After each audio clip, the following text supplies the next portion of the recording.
வணக்கம். இன்றைக்கி நம்ம பார்க்க போகிற சமையல் என்னென்னு பார்த்தீங்கன்னா, ஒரு 9 வகையான சைட் டிஷ் ரெசிபி தான் பார்க்க போகிறோம். இந்த சைட் டிஷ் எல்லாமே பார்த்தீங்கன்னா இட்லி, தோசை, சாதம், சப்பாத்தி எல்லாத்துக்குமே சூப்பராக இருக்கும். ரொம்பவும் ஈஸியாகவும் இருக்கும். டேஸ்ட்டு நல்லா அட்டகாசமாக இருக்கும். ஸோ வாங்க, இந்த அருமையான 9 வகையான சைட் டிஷ் ரெசிபி எப்படி செய்யலாங்கிறத பார்க்கலாம். ஜார் எடுத்துக்கலாம். இதில் மீடியம் சைஸாக ஒரு 3 தக்காளி வந்து கட் பண்ணி வச்சுருக்கேன். இதை சேர்த்துக்கலாம்.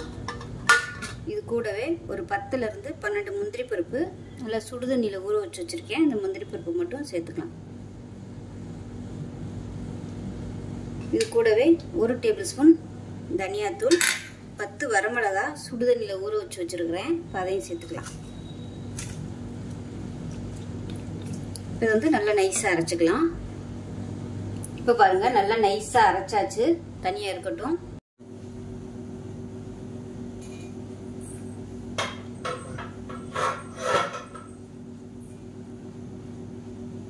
இப்போ பாருங்கள், நம்ம அரைச்சி வச்சுருக்க பேஸ்ட் வந்து ஒரு கடாயில் சேர்த்துக்கலாம். இப்போ மிக்சியை அலசிட்டு கொஞ்சமாக தண்ணி சேர்த்துக்கிறேன். இப்போ இதில் தேவையான அளவுக்கு உப்பு சேர்த்துக்கலாம். இது நல்லா கலந்து விட்டுக்கலாம். இது நல்லா பச்சை வாசனை போக கொதிக்கட்டும். இப்போ பாருங்கள், மசாலா நல்லா கொதிச்சு இந்த மாதிரி பபுள்ஸ் வர ஆரம்பிக்கும். இந்த ஸ்டேஜில் ஒரு பேக்கெட் மஷ்ரூம் வந்து கட் பண்ணி வச்சுருக்கேன், க்ளீன் பண்ணிட்டு இதோட சேர்த்து வதக்கி விட்டுக்கலாம். இப்போ இதில் பால் சேர்த்துக்கலாம். பால் சேர்த்துட்டு நல்லா கலந்து விட்டுக்கலாம். நான் வந்து ஒரு 1/4 கப் அளவுக்கு பால் சேர்த்துருக்கேன். இது வந்து காய்ச்சின பால் தான். இப்போ இது வந்து நல்லா கொஞ்சம் கொதிக்கட்டும். கொதிச்சு அந்த நம்ம முந்திரி பருப்பு பால் சேர்த்துருக்கோம். அந்த இதுலேருந்து லைட்டாக அப்படியே எண்ணெய் பிரிஞ்சு வரும், அதில் உள்ள ஆயில். அந்த ஸ்டேஜ் வரைக்கும் நல்லா கொதிக்கட்டும். இப்போ எப்படி இருக்குன்னு பார்க்கலாம். இப்போ பாருங்கள், ஓரளவுக்கு நல்லா திக்னஸ் ஆக ஆரம்பிச்சிச்சு. இன்னும் கொஞ்சம் கொதிக்கட்டும். ஏன்னா அந்த மஷ்ரூம்லேருந்து தண்ணி விட்டு வரும், அதனால் அந்த திக்னஸ் வந்து இன்னும் கொஞ்சம் குறையட்டும். பாருங்கள், லைட்டாக அப்படியே எண்ணெய் மிதக்கிற மாதிரி இருக்கும். அந்த மாதிரி நல்லா வரணும். அப்போ தான் பச்சை வாசனை போயிடுச்சுன்னு அர்த்தம்.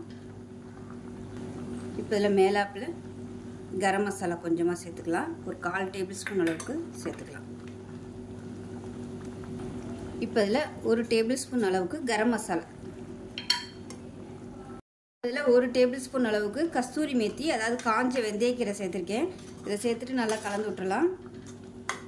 கலந்து விட்டு நல்லா சிம்மில் விட்டுருங்க. இன்னும் கொஞ்சம் நல்லா திக்காகட்டும். மூடி வச்சுக்கலாம். இப்போ எப்படி இருக்குன்னு பார்க்கலாம். இப்போ பாருங்கள், சூப்பராக வந்துருச்சு. லைட்டாக அந்த எண்ணெயெல்லாம் வெளியே வர ஆரம்பிச்சிருச்சு. இந்த ஸ்டேஜில் அமர்த்திடலாம். நல்லா கொஞ்சம் அப்படியே கெட்டியாகிடுச்சு பாருங்கள்.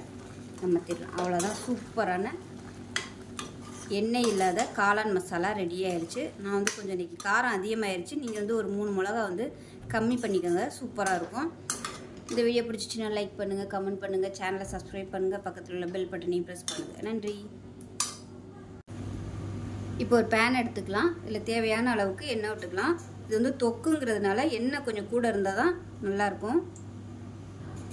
இப்போ எண்ணெய் நல்லா சூடாகிடுச்சு. 1 டீஸ்பூன் போல் கடுகு உளுந்து சேர்த்துக்கலாம். அது கூடவே கடலைப்பருப்பு அதில் ஒரு 2 டேபிள் ஸ்பூன் அளவுக்கு சேர்த்துக்கலாம். இது கூடவே கருவேப்பிலையில் சேர்த்துக்கலாம். ஒரே ஒரு பச்சை மிளகாய் பொடியாக கட் பண்ணதை சேர்த்துக்கலாம். இது கூடவே பெருங்காயம் சேர்த்துக்கலாம்.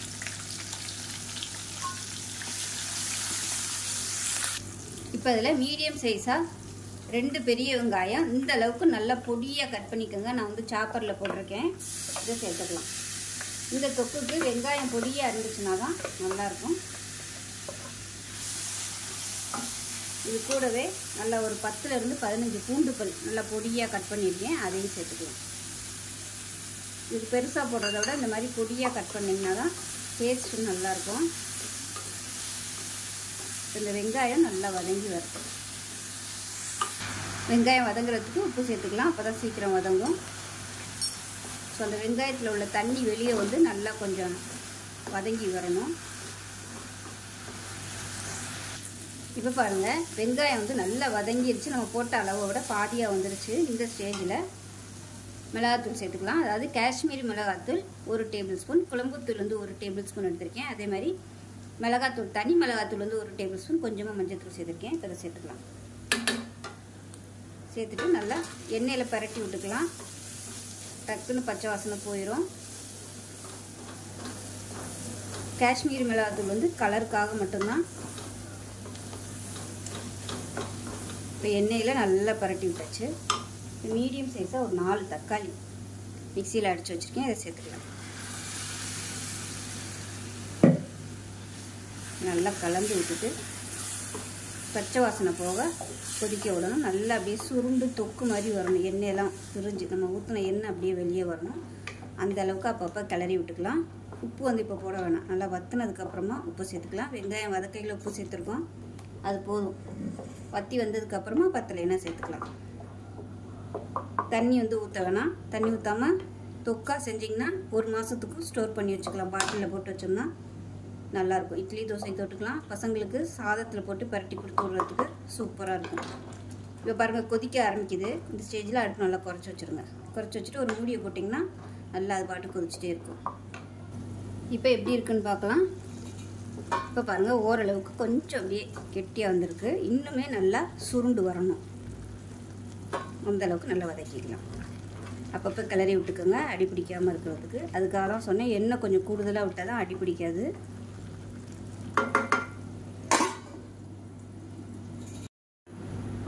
இப்போ எப்படி இருக்குன்னு பார்க்கலாம். இப்போ பாருங்கள் நல்லா அப்படியே வத்திச்சு பாருங்க. இன்னுமே நல்லா சுருண்டு வரணும். இது கொஞ்சம் டைம் ஆகும். கிட்டத்தட்ட ஒரு 1/2 மணி நேரமாவது எடுக்கும் இது தொக்கு வர்றதுக்கு. சிம்மிலே விட்டு நல்லா கிளறி கொடுக்கணும். இன்னும் கொஞ்சம் நேரம் வத்தட்டும். இப்போ எப்படி இருக்குன்னு பார்க்கலாம். இப்போ பாருங்கள் பார்க்கையிலே உங்களுக்கு நல்லா தெரியும். நல்லா சுருண்டு சூப்பராக வந்துடுச்சு. இப்போ இந்த ஸ்டேஜில் உப்பு கம்மியாக இருந்துச்சுன்னா உப்பு சேர்த்துக்கலாம். 1/4 டேபிள் ஸ்பூன் உப்பு சேர்த்துருக்கேன். நீங்கள் டேஸ்ட் பண்ணி பார்த்துக்கிட்டு எவ்வளோ தேவையோ அதுக்கு தகுந்த மாதிரி சேர்த்துக்கங்க. அவ்வளோதான். அருமையான தக்காளி தொக்கு ரெடி ஆயிடுச்சு. இது சாதத்தில் போட்டு பரட்டி சாப்பிட்றதுக்கு சூப்பராக இருக்கும். இட்லி தோசை சப்பாத்திக்கெலாம் கூட தொட்டு சாப்பிட்லாம். சப்பாத்திக்கு தொட்டு சாப்பிட்றதா இருந்தால் லைட்டாக நீங்கள் வெல்லம் சேர்த்துக்கலாம். அதில் அதுவும் நல்லாயிருக்கும். வெல்லம் டேஸ்ட்டு பிடிக்கும்னா நீங்கள் சேர்த்துக்கலாம். அவ்வளோதான். லாஸ்ட்டாக ஒரு கைப்பிடி அளவுக்கு கொத்தமல்லி நல்லா நிறைய சேர்த்திங்கன்னா நல்லா வாசனையாக சூப்பராக இருக்கும். அமர்த்த போகிறதுக்கு முன்னாடி கொத்தமல்லியில் சேர்த்து நல்லா கிளறி விட்டிங்கன்னா நல்லாயிருக்கும் வாசனையாக. இப்போ அதை அமர்த்திடலாம். அருமையாக ரெடி ஆகிடுச்சு. ஸோ இதே மாதிரியே செஞ்சு பாருங்கள். செஞ்சு பார்த்துட்டு எப்படி வந்துச்சுங்கிறத சொல்லுங்கள். வீடியோ பிடிச்சிச்சுன்னா லைக் பண்ணுங்கள், கமெண்ட் பண்ணுங்கள், சேனலை சப்ஸ்கிரைப் பண்ணுங்கள், பக்கத்தில் பெல் பட்டனையும் ப்ரெஸ் பண்ணுங்கள். நன்றி. இப்போ ஒரு பேன் எடுத்துக்கலாம். அதில் தேவையான அளவுக்கு எண்ணெய் விட்டுக்கலாம். இப்போ எண்ணெய் நல்லா சூடாயிருச்சு. மீடியம் சைஸாக ஒரு பெரிய வெங்காயம் நீளமாக நறுக்குனதை சேர்த்துக்கலாம்.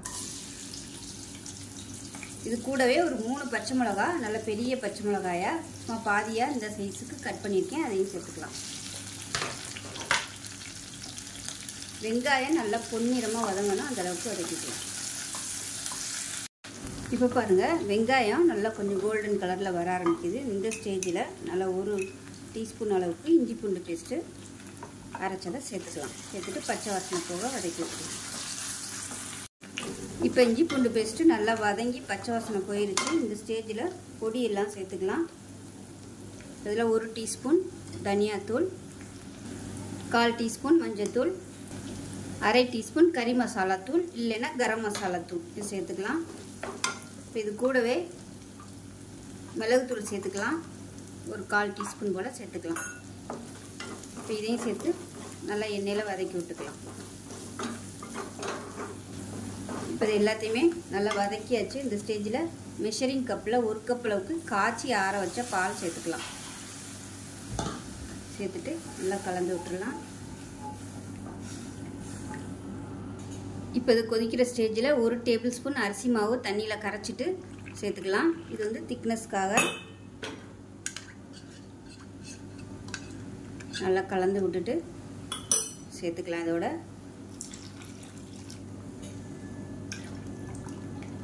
சேர்த்துட்டு நல்லா கலந்து விட்டுக்கலாம். இது கொதிக்க விடையில் அடுப்பு நல்லா சிம்மில் விட்டுக்கோங்க. சிம்மில் விட்டு கொதிக்க விட்டுக்கலாம். இப்போ இதில் தேவையான அளவுக்கு உப்பு சேர்த்துக்கலாம். இப்போ இந்த ஸ்டேஜில் காஞ்ச வெந்தயக்கீரை நல்லா கையில் நசுக்கி விட்டுட்டு சேர்த்துக்கோங்க. இது வந்து நல்ல ஒரு ஃப்ளேவர் கொடுக்கும். இது வந்து ஆப்ஷனல் தான், இல்லைன்னா விட்டுடலாம். இப்போ சிம்மில் கொதிச்சிட்டு இருக்கு. இந்த ஸ்டேஜில் 5 முட்டை எடுத்திருக்கேன். எடுத்து நல்லா வேக விட்டு இந்த மாதிரி கட் பண்ணி வச்சுருக்கேன். இதை சேர்த்துக்கலாம்.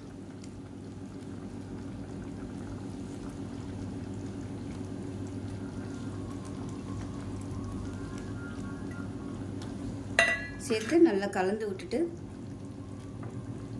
சிம்மில் ஒரு நிமிஷம் அப்படியே விட்டுடலாம். இந்த ஸ்டேஜில் உப்பு செக் பண்ணி பார்த்துட்டு தேவைப்பட்டால் நீங்கள் உப்பு சேர்த்துக்கலாம். நல்லா சிம்மில் அப்படியே எண்ணெய் பிரிஞ்சு வரட்டும். இதுக்கு வந்து பால் ஊற்றையில் நல்லா ஆற வச்ச பால் சேர்த்துக்கோங்க, இல்லைன்னா திரிஞ்சிரும். நல்லா காய்ச்சிட்டு சேர்க்கும்போது தெரியாது. டேஸ்ட்டு சூப்பராக இருக்கும். சப்பாத்திக்கெலாம் தொட்டு சாப்பிட்றதுக்கு, தோசைக்கு கூட தொட்டு சாப்பிட்லாம், நல்லாயிருக்கும். இப்போ பாருங்கள் நல்லா எண்ணெய் பிரிஞ்சு வந்துருச்சு. இந்த ஸ்டேஜில் அமர்த்திடலாம். அவ்வளோதான், அருமையான ஒரு முட்டை மசாலா சூப்பராக ரெடி ஆயிடுச்சு. ரொம்ப சிம்பிளாக இருக்கும், ஆனால் டேஸ்ட்டு வேறு லெவலில் இருக்கும். சப்பாத்திக்கு தொட்டு சாப்பிடுங்க, நல்லா அட்டகாசமாக இருக்கும். ஸோ இந்த வீடியோ பிடிச்சிச்சுன்னா லைக் பண்ணுங்கள், கமெண்ட் பண்ணுங்கள், சேனலை சப்ஸ்கிரைப் பண்ணுங்கள், பக்கத்தில் உள்ள பெல் பட்டனை ப்ரெஸ் பண்ணுங்கள். நன்றி. ஒரு மிக்ஸி ஜார் எடுத்துக்கலாம். இதில் பார்த்தீங்கன்னா மீடியம் சைஸாக 2 தக்காளி வந்து சேர்த்துக்கலாம். இது கூடவே 4 பாதாம் பருப்பு, ஒரு 10 பீஸ் முந்திரி பருப்பு நல்லா சுடுதலில் ஊற வச்சு வச்சுருக்கேன், அதை சேர்த்துக்கலாம். இப்போ இதை வந்து அரைச்சிட்டு வந்துட்டு பார்க்கலாம். இப்போ ஒரு பேன் எடுத்துக்கலாம். இப்போ தேவையான அளவுக்கு எண்ணெய் விட்டுக்கலாம். இப்போ எண்ணெய் நல்லா சூடானதும் ஒரு 1/4 டீஸ்பூன் போல் சோம்பு, சின்னதாக பிரியாணி இலை, கல்பாசி, பட்டை, கிராம்பு, ஏலக்காய், ஸ்டார் அனீஸ் எல்லாத்தையும் சேர்த்துக்கலாம். இப்போ இதில் பொடியாக நறுக்குன வெங்காயம் சேர்த்துக்கலாம்.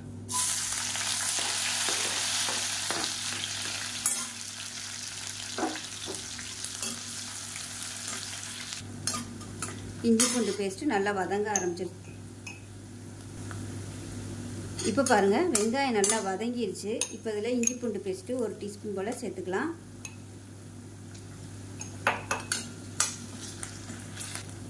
இப்போ இஞ்சி பூண்டு பேஸ்ட் நல்லா வதங்கிருச்சு. 1 டீஸ்பூன் போல் மிளகாத்தூள் சேர்த்துக்கலாம். இப்போ அதே மாதிரி 1 டீஸ்பூன் போல் கிச்சன் கிங் மசாலான்னு சொல்லி கிடைக்கும் ரெடிமேட் கடைகளில், அது வந்து யூஸ் பண்ணிக்கோங்க, நல்லாயிருக்கும். இதில் வந்து எல்லாமே கலந்துருக்கும். அது 1 டீஸ்பூன் போல் சேர்த்துருக்கேன். இது வந்து லேசாக எண்ணெயில் பரட்டி விட்டுக்கலாம். பரட்டி விட்டுட்டு தக்காளி, முந்திரி, பாதாம் அரைச்சி வச்ச பேஸ்ட்டாக சேர்த்துக்கலாம். இப்போ பாருங்கள் நம்ம ஊற்றின மசாலா எல்லாமே நல்லா வெந்து சூப்பராக வந்துருச்சு, எண்ணெய் பிரிஞ்சு. இப்போ இதில் ஒரு பாக்கெட் மஷ்ரூம் வந்து நல்லா க்ளீன் பண்ணதை சேர்த்துக்கலாம்.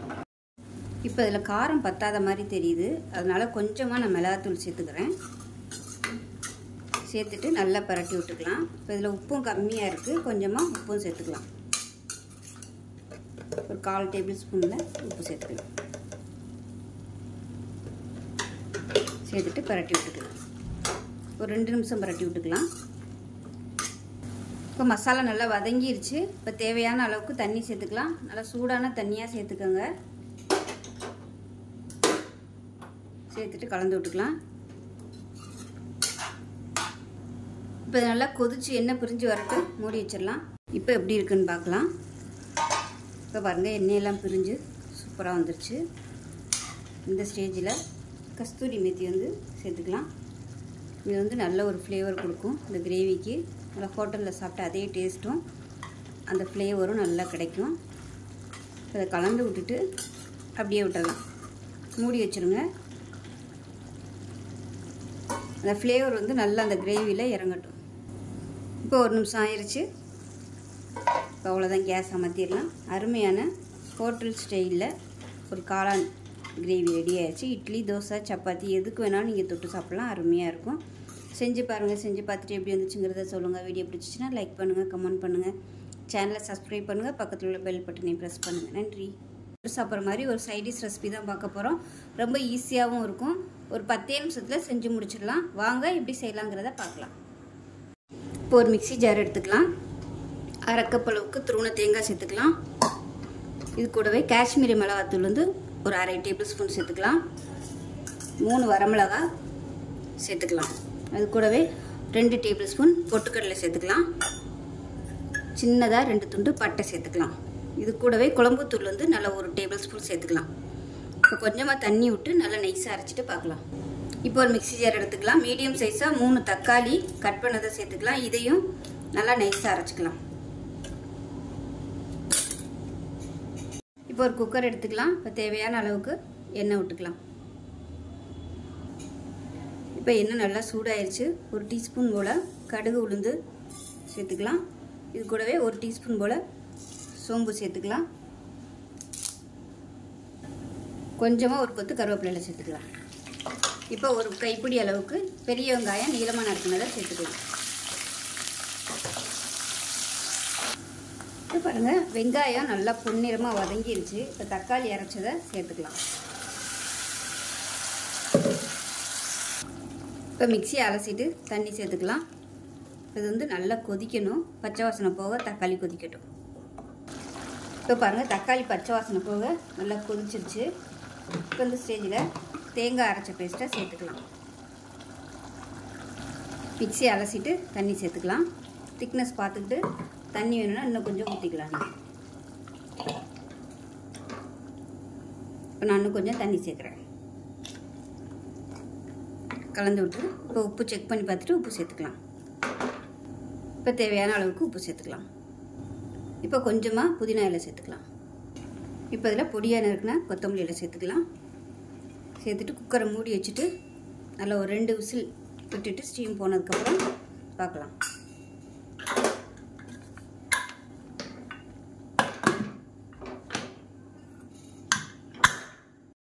இப்போ விசில் விட்டு ஸ்டீம்லாம் நல்லா இறங்கிருச்சு. எப்படி இருக்குன்னு பார்க்கலாம். பாருங்கள், சூப்பராக வந்துருச்சு. நல்ல ஃப்ளேவராக இருக்கும்.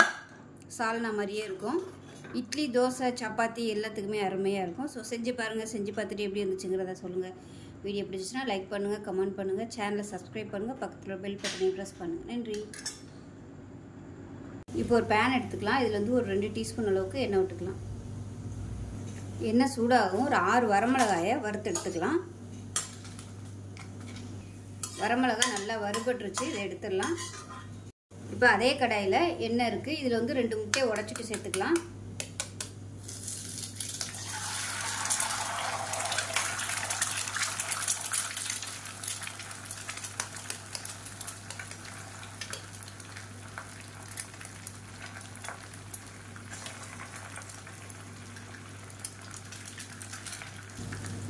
இப்போ இந்த முட்டையை நல்லா பொரிச்சு எடுத்துக்கலாம். இது கூடவே ஒரு 1/2 டேபிள் ஸ்பூன் அளவுக்கு மிளகு, சீரகம், மஞ்சத்தூள், உப்பு போட்டு பொரிச்சு வச்சுருக்கேன். அதை சேர்த்துக்கலாம். சேர்த்துட்டு நல்லா பரட்டி எடுத்துக்கலாம். நல்லா பொரியல் மாதிரி நல்லா அப்படியே பொரிச்சு எடுத்துக்கலாம். நான் இன்றைக்கி 2 முட்டை சேர்த்துருக்கேன். நீங்கள் இன்னும் ஒரு 2 முட்டை சேர்க்குறனாலும் சேர்த்துக்கலாம். இப்போ நல்லா பொரியல் மாதிரி பண்ணியாச்சு. இதையும் வேறு பிளேட்டுக்கு மாற்றிக்கலாம். இப்போ பார்த்தீங்கன்னா 20லேருந்து 25 சின்ன வெங்காயம், 1/2 டேபிள் ஸ்பூன் சோம்பு, அதே மாதிரி 1/4 டேபிள் ஸ்பூன் மிளகு, 1 டேபிள் ஸ்பூன் இஞ்சி பூண்டு பேஸ்ட்டு, நம்ம வறுத்து வச்சுருந்த இந்த வரமிளகாய், இது எல்லாத்தையும் மிக்ஸி ஜாரில் சேர்த்துட்டு நல்லா நைஸாக அரைச்சிக்கலாம். இப்போ பாருங்கள், நல்லா நைஸாக அரைச்சாச்சு. இப்போ அதே பேனில் தேவையான அளவுக்கு எண்ணெய் விட்டுக்கலாம். இப்போ பாருங்கள், எண்ணெய் நல்லா காஞ்சிருச்சு. இதில் வந்து கடுகு உளுந்து 1 டீஸ்பூன் போல் சேர்த்துக்கலாம். அது கூடவே கொஞ்சமாக கருவேப்பிலை சேர்த்துக்கலாம். 2 வரமிளகாயை சேர்த்துக்கலாம். சேர்த்துட்டு நம்ம அரைச்சி வச்சுருக்க அந்த பேஸ்ட்டு சேர்த்துக்கலாம்.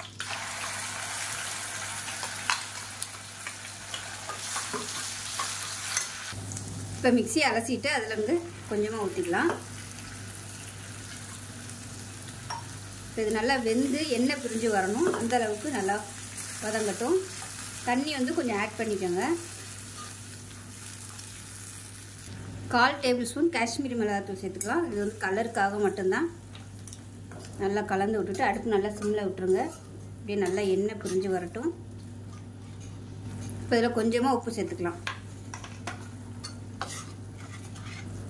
இப்போ பாருங்கள், தொக்கு வந்து நல்லா எண்ணெய் பிரிய ஆரம்பிச்சிருச்சு. இந்த ஸ்டேஜில் நம்ம வந்து பொரிச்சு வச்சுருந்த முட்டையை சேர்த்துக்கலாம். நான் வந்து கொஞ்சம் பத்தாத மாதிரி இருந்துச்சு. மறுபடியும் ஒரு 2 முட்டை போட்டு பொரிச்சு எடுத்து வச்சுருக்கேன். இது வந்து மொத்தம் 4 முட்டையோட அளவு. இதில் வந்து நீங்கள் இன்னும் 2 முட்டை சேர்க்குறனாலும் சேர்த்துக்கலாம். எல்லாத்தையும் நல்லா கலந்து விட்டுட்டு இன்னும் கொஞ்சம் அப்படியே கொதிக்கட்டும். இப்போ நமக்கு தொக்கு சூப்பராக ரெடி ஆயிடுச்சு. மேலாப்பில் கொத்தமல்லியில் சேர்த்துட்டு நல்லா ஒரு பரட்டி விட்டுட்டு மாற்றிடலாம். இது வந்து சாதத்தோடு பரட்டி சாப்பிட்றதுக்கு சூப்பராக இருக்கும். சப்பாத்தி கூட நீங்கள் தொட்டுக்கலாம். தோசைக்கெலாம் கூட நீங்கள் இது மாதிரி செஞ்சு மேலாப்பில் ஃபில்லிங் மாதிரி வச்சுட்டு தோசையை மூடி வச்சுட்டு கொடுத்தீங்கனாலும் நல்லா காரசாரமாக சூப்பராக இருக்கும். ஸோ செஞ்சு பாருங்கள். செஞ்சு பார்த்துட்டு எப்படி வந்துச்சுங்கிறத சொல்லுங்கள். வீடியோ பிடிச்சினா லைக் பண்ணுங்கள், கமெண்ட் பண்ணுங்கள், சேனலை சப்ஸ்கிரைப் பண்ணுங்கள், பக்கத்தில் உள்ள பெல் பட்டனையும் ப்ரெஸ் பண்ணுங்கள். நன்றி. இப்போ ஒரு மிக்ஸி ஜார் எடுத்துக்கலாம். இதில் பார்த்தீங்கன்னா பெரிய பல்லாக ஒரு 10 பல் பூண்டு எடுத்திருக்கேன். அதே மாதிரி 10லேருந்து 12 இஞ்சி. இது வந்து கிராம் கணக்கில் சொல்கிறதுனா 30 கிராம் பூண்டு 30 கிராம் இஞ்சி எடுத்திருக்கேன். இதை வந்து நல்லா அரைச்சிட்டு வந்துட்டு பார்க்கலாம். இப்போ இன்னொரு மிக்ஸி ஜார் எடுத்துக்கலாம். இதில் பார்த்தீங்கன்னா 10லேருந்து ஒரு 15 சின்ன வெங்காயம் சேர்த்துக்கலாம். இது கூடவே 10 முந்திரி பருப்பையும் சேர்த்துக்கலாம். இப்போ இதையும் நல்லா நைஸாக அரைச்சிக்கலாம். இப்போ ஒரு பவுல் எடுத்துக்கலாம். இதில் பார்த்தீங்கன்னா 1 கிலோ அளவுக்கு நான் வந்து சிக்கன் எடுத்துருக்கேன். இதை பவுலில் சேர்த்துக்கலாம். சேர்த்துட்டு இது கூடவே நல்லா ஒரு 3 டேபிள் ஸ்பூன் வர மாதிரி நல்லா கெட்டியான தயிர் சேர்த்துக்கலாம். இப்போ நம்ம அரைச்சி வச்சுருக்க இஞ்சி பூண்டு பேஸ்ட்லேருந்து ஒரு 2 டீஸ்பூன் அளவுக்கு சேர்த்துக்கலாம்.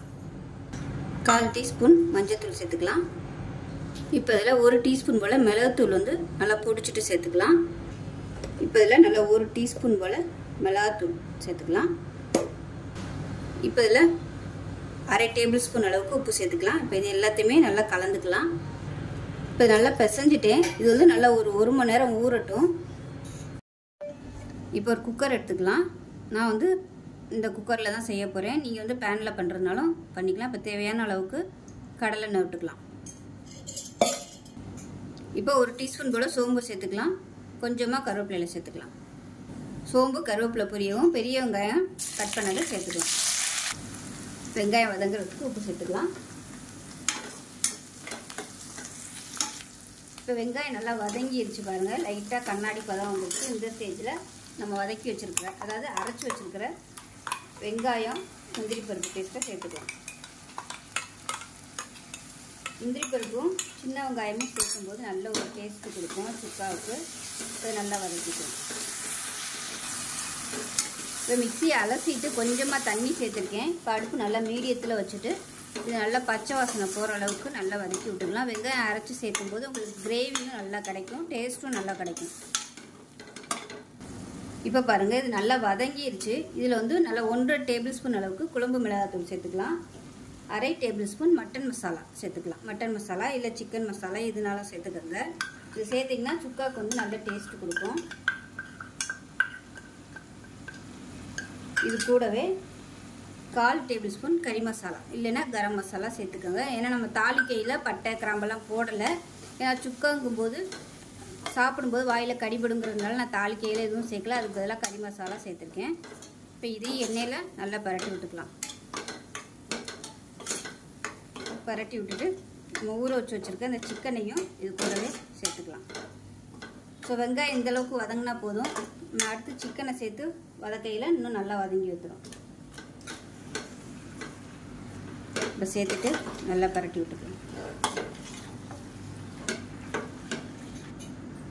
இப்போ பாருங்கள், நல்லா பரட்டி விட்டாச்சு. கொஞ்சம் நேரம் அப்படியே சிம்மில் இருக்கட்டும். அது நல்லா வதங்கட்டும். அந்த சிக்கன்லேருந்து தண்ணி வரணும். அந்தளவுக்கு நல்லா வதக்கிக்கலாம்.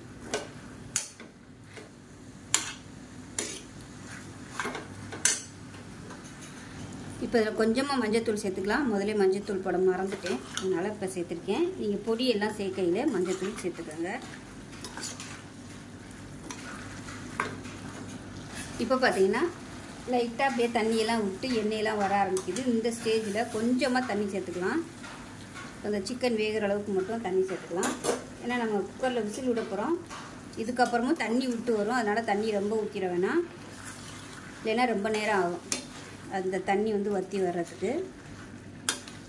நான் இன்றைக்கி குக்கரில் தான் வைக்க போகிறேன். இது டைரெக்டாக கொதிக்க விட்றதுனாலும் நீங்கள் வேக விட்டுக்கலாம். ஆனால் அது ரொம்ப நேரம் ஆகும். கிட்டத்தட்ட ஒரு 1/4 மணி நேரமாவது அது தண்ணி வற்றி வர்றதுக்கு நேரம் ஆகும். குக்கரில் வச்சிங்கன்னா உங்களுக்கு சீக்கிரமாகவே சிக்கன்லாம் வெந்துடும். இப்போ பாருங்கள், உங்களுக்கு பார்க்கையிலே தெரியும் இந்தளவுக்கு தான் தண்ணி வச்சுருக்கேன். குக்கரை மூடிடலாம். விசில் விட்டு வரையில் இதுக்கப்புறமும் தண்ணி நல்லா விட்டு வந்துடும். அதில் ஒரு 2 விசில் விட்டுட்டு ஸ்டீம்லாம் இறங்கினதுக்கப்புறம் பார்க்கலாம். இப்போ விசில் விட்டு ஸ்டீம்லாம் நல்லா இறங்கிருச்சு. எப்படி இருக்குன்னு பார்க்கலாம்.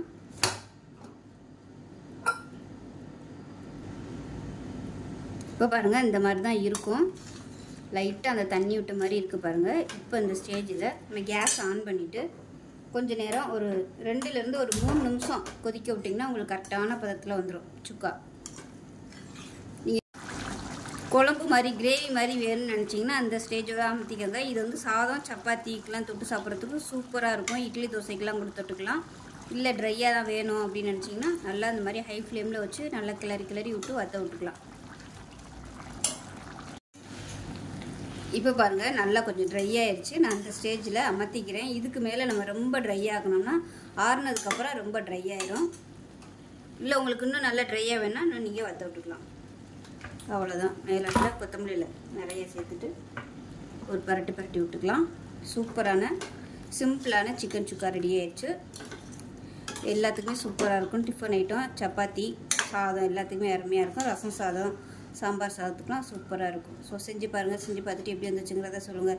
வீடியோ பிடிச்சிச்சுன்னா லைக் பண்ணுங்கள், கமெண்ட் பண்ணுங்கள், சேனலை சப்ஸ்கிரைப் பண்ணுங்கள், பக்கத்தில் உள்ள பெல் பட்டனையும் ப்ரெஸ் பண்ணுங்கள். நன்றி. ஒரு பேன் எடுத்துக்கலாம். இதில் வந்து நல்ல ஒரு 4 டீஸ்பூன் அளவுக்கு எண்ணெய் விட்டுக்கலாம். எண்ணெய் நல்லா சூடாயிருச்சு. 1 டேபிள் ஸ்பூன் உளுந்து சேர்த்துக்கலாம். அதே மாதிரி 1 டேபிள் ஸ்பூன் கடலைப்பருப்பு, 1 டேபிள் ஸ்பூன் வேர்க்கடலை சேர்த்துக்கலாம். பச்சை வேர்க்கடலை. இது எல்லாத்தையுமே நல்லா வறுத்து விட்டுக்கலாம். இப்போ இது கூடவே காரத்துக்கு தேவையான அளவு வரமிளகா சேர்த்துக்கலாம். 1/4 டீஸ்பூன் போல் சீரகம் சேர்த்துக்கலாம். இது கூடவே 1 டேபிள் ஸ்பூன் இஞ்சி பூண்டு பேஸ்ட் சேர்த்துக்கலாம். இது கூடவே ஒரு 3 பச்சை மிளகாயை சேர்த்துக்கலாம் உடச்சிட்டு.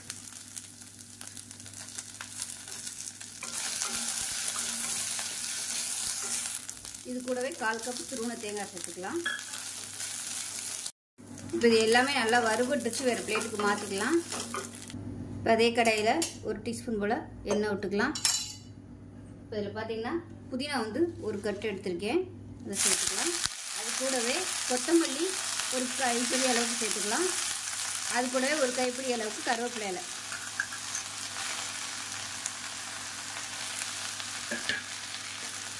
இதெல்லாம் நல்லா வதக்கி விட்டுக்கலாம்.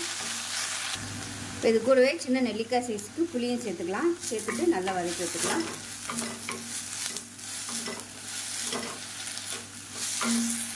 இந்த அளவுக்கு வதங்கினா போதும். கேஸ் அமர்த்திடலாம். அமர்த்திட்டு இதையும் மிக்ஸி ஜாருக்கு மாற்றிக்கலாம். இது நல்லா ஆறட்டும். ஆறுனதுக்கப்புறம் நல்லா நைஸாக அரைச்சிட்டு பார்க்கலாம்.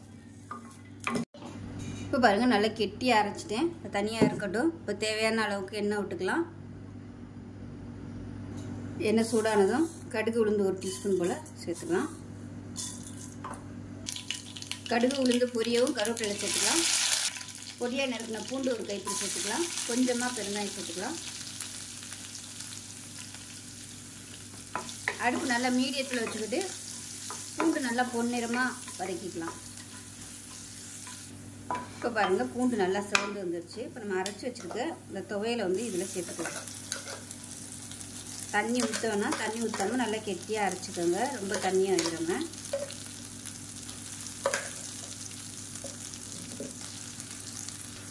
இப்போ இதில் மிக்சியை அலசிட்டு மட்டும் ஒரு 2-3 சொட்டு தண்ணி விட்டுருக்கேன். ரொம்ப தண்ணி விடலை. இப்போ இது வந்து நல்லா பரட்டிக்கலாம். அந்த கலர் வந்து மாறணும். அந்தளவுக்கு நல்லா வதக்கி எடுத்துக்கலாம். அடுப்பு நல்லா மீடியத்தில் வச்சுக்கோங்க, இல்லைன்னா அடி பிடிக்கும். இங்கே எப்படியே எடுக்கிறதுனாலும் எடுத்துக்கலாம். இது வந்து நம்ம அன்னன்னைக்கு சாப்பிட்றதுக்கு நல்லாயிருக்கும். நல்லா சுருளை விட்டு டப்பாவில் ஸ்டோர் பண்ணிங்கன்னா வெளியில் கூட நம்ம ஒரு வாரத்துக்கு வச்சுக்கலாம். ஆனால் நல்லா கலர் மாறுற அளவுக்கு வதக்கணும். இப்போ இதில் உப்பு கொஞ்சம் கம்மியாக இருக்குது. கொஞ்சமாக உப்பு சேர்த்துருக்கேன். இப்போ இது வந்து உங்களுக்கு அடி பிடிக்கிற மாதிரி இருந்துச்சுன்னா நீங்கள் அப்பப்போ எண்ணெய் சேர்த்துக்கோங்க. அப்போ தான் உங்களுக்கு நல்லா தொக்கு நல்லா வரும் சுருண்டு.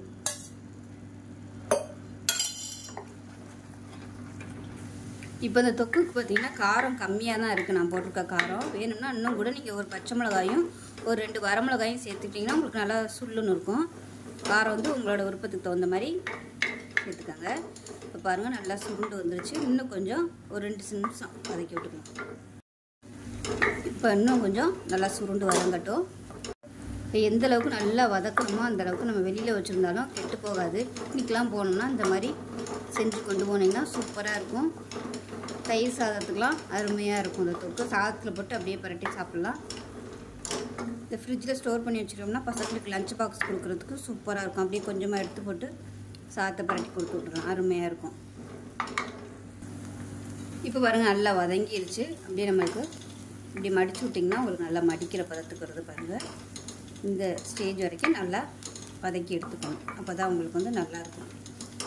இப்போ ஈரத்தன்மையெல்லாம் போயிடுச்சு, சூப்பராக வந்துடுச்சு. அவ்வளோதான், அமர்த்திக்கலாம். அருமையான ஒரு புதினா தொக்கு ரெடி ஆயிடுச்சு. தொக்கு துவையல் எப்படி வேணாலும் வச்சுக்கலாம். ஸோ இதே மாதிரியே செஞ்சு பாருங்கள். செஞ்சு பார்த்துட்டு எப்படி வந்துச்சுங்கிறத சொல்லுங்கள். வீடியோ பிடிச்சிச்சின்னா லைக் பண்ணுங்கள், கமெண்ட் பண்ணுங்கள், சேனலை சப்ஸ்கிரைப் பண்ணுங்கள், பக்கத்தில் உள்ள பெல் பட்டனையும் ப்ரெஸ் பண்ணுங்கள். நன்றி. எடுத்துக்கலாம். இதில் வந்து நல்ல ஒரு 3 டீஸ்பூன் அளவுக்கு எண்ணெய் விட்டுக்கலாம். எண்ணெய் சூடாகவும் 1 டீஸ்பூன் போல் கடுகு உளுந்து சேர்த்துக்கலாம். 1 டீஸ்பூன் சீரகம் சேர்த்துக்கலாம்.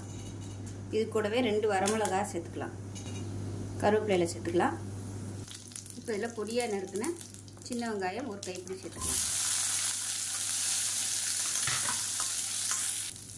இப்போ ஒரு பூண்டு வந்து நச்சு வச்சதை சேர்த்துக்கலாம். இது கூடவே மீடியம் சைஸ் ஒரு தக்காளி சேர்த்துக்கலாம். தக்காளி வெங்காயம் ஓரளவுக்கு வதங்க ஆரம்பிச்சிருச்சு. இதில் 2 கைப்பிடி அளவுக்கு முருங்கைக்கீரை கழுவி சுத்தம் பண்ணதை சேர்த்துக்கலாம். சேர்த்து நல்லா வதக்கி வச்சுக்கலாம். இப்போ கீரைக்கு தேவையான அளவு உப்பு சேர்த்துக்கலாம். இப்போ கீரை வேகிறதுக்கு மட்டும் கொஞ்சமாக தண்ணி சேர்த்துக்கலாம். இது வந்து வேகட்டும்.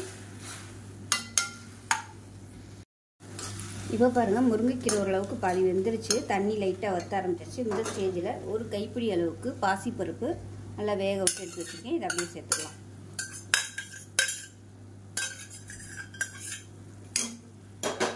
சேர்த்துட்டு கலந்து விட்டுட்டு இன்னும் கொஞ்சம் தண்ணி சேர்த்துக்கலாம். கூட்டுக்கு தேவையான அளவு தண்ணி சேர்த்துக்கலாம். இப்போ இது கொதிக்கட்டும். இதில் பார்த்தீங்கன்னா 1 கைப்பிடி துருவன தேங்காய், 2 பச்சை மிளகாய், 1 டீஸ்பூன் போல் சீரகம், 2 சின்ன வெங்காயம். இதை வந்து தண்ணி கொஞ்சமாக ஊற்றி நல்லா நைஸாக அரைச்சிட்டு பார்க்கலாம். இப்போ இதில் கொஞ்சமாக மஞ்சள்தூள் சேர்த்துக்கலாம். சேர்த்துட்டு கலந்து விட்டுட்டு நல்லா கொதிக்கட்டும். தேவைப்பட்டால் இன்னும் கூட நீங்கள் தண்ணி சேர்த்துக்கலாம். இப்போ பாருங்கள், நல்லா கீரையும் பருப்பும் நல்லா ஒன்று சேர்ந்துருச்சு. இப்போ நம்ம அரைச்சி வச்ச தேங்காய் பேஸ்ட்டை சேர்த்துக்கலாம். சேர்த்து நல்லா கலந்து விட்டுட்டு மீடியமான ஃப்ளேமில் கொதிக்கட்டும். ரொம்ப ஹையில் கொதிக்க விட வேணாம். இப்போ பாருங்கள், நல்லா கொதிச்சிருச்சு. கேஸ் அமர்த்திடலாம். உப்பு செக் பண்ணி பார்த்துட்டு உப்பு பத்தலைன்னா சேர்த்துக்கோங்க. சூப்பரான முருங்கைக்கீரை பாசிப்பருப்பு கூட்டு ரெடி ஆயிடுச்சு. இதில் பூண்டு வெங்காயம் வேணாம்னாலும் நீங்கள் அதை விட்டுட்டு கூட நீங்கள் கூட்டு செய்யலாம். அதுவும் நல்லாயிருக்கும். ஸோ இதில் வந்து சாதத்தில் போட்டு நெய் ஊற்றி சாப்பிட்டிங்கன்னா தேவாமிரதமாக இருக்கும். செஞ்சு பாருங்கள். செஞ்சு பார்த்துட்டு எப்படி இருந்துச்சுங்கிறத சொல்லுங்கள். வீடியோ பிடிச்சிச்சுன்னா லைக் பண்ணுங்கள், கமெண்ட் பண்ணுங்கள், சேனலை சப்ஸ்கிரைப் பண்ணுங்கள், பக்கத்தில் உள்ள பெல் பட்டனையும் ப்ரெஸ் பண்ணுங்கள். நன்றி.